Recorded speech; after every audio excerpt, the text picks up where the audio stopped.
The people, the headlines, the issues impacting you, all on This Week in Cincinnati on 9 on your side. Welcome back. In the last segment, we showed you Craig Cheatham's I-Team report, the use of force by Newport Police Department. But the I-Team also looked at many other departments, and Craig is with us now to talk about that as well. Thanks, Craig, for being with us. Thanks for having me. Yeah, and this is obviously something you've been working on for a very long time. What other departments were you able to look at in addition to Newport? This has been a year-long investigation, Lisa, and we have, in all, received records after requesting them from 32 different law enforcement agencies, including the Cincinnati Police Department, sheriff's offices in Boone, Butler, Warren, Hamilton, and many local police departments as well. What we asked for were what are commonly referred to as use of force reports. These are the internal police records that document uses of force. Not all departments consider the same action by a police officer to be a use of force.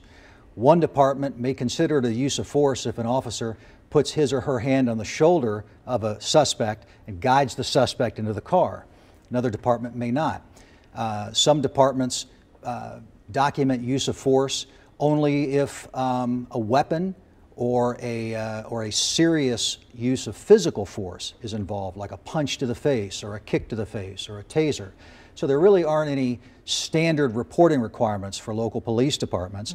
And one of the things that we found is that that creates a tremendous difference in the way not only what is documented and what is reported, but how it's reported and what happens within the police department as a result of that. Right, and the expert that you talked to said something like thousands do it right and thousands don't do it right. Right. What were some of the departments where you felt or saw that they were doing it right? Well, we found quite a few departments that really do a good job of identifying use of force at a lower level. So, for example, if an officer shoves somebody, a lot of departments would consider that a use of force.